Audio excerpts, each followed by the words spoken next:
రాజేంద్ర ప్రసాద్ గారి సినిమాలో కారు దిద్దిన కాపురం అనే సినిమా ఉంది. సో ఆ సినిమాలో ఏంటంటే కారులో ఒక ఆత్మ ఉంటుంది. నేనే కారు ఓనర్ని, యాక్సిడెంట్ లో చచ్చిపోయాను.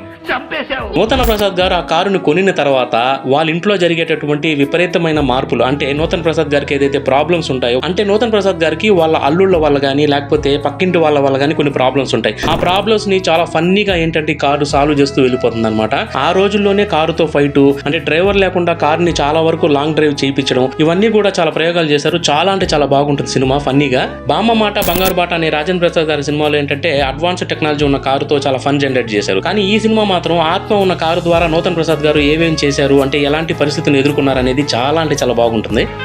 ఇక నాకు సెలవిప్పించండి, నా ఆత్మకి ఇప్పుడు పరిపూర్ణమైన శాంతి లభించింది. నూతన్ ప్రసాద్ గారు చివరిగా ఏంటంటే ఈ కారులో ఉండేటటువంటి ఆత్మ శాంతి కోసం చేసిన పని అయితే చాలా సెంటిమెంటల్ గా ఉంటుంది. మీకు బాగా నచ్చిన సినిమా మాత్రం కామెంట్ లో పెట్టండి. అలాగే ఇలాంటి మరిన్ని ఇంట్రెస్టింగ్ విషయాల కోసం లైక్ అండ్ సబ్స్క్రైబ్.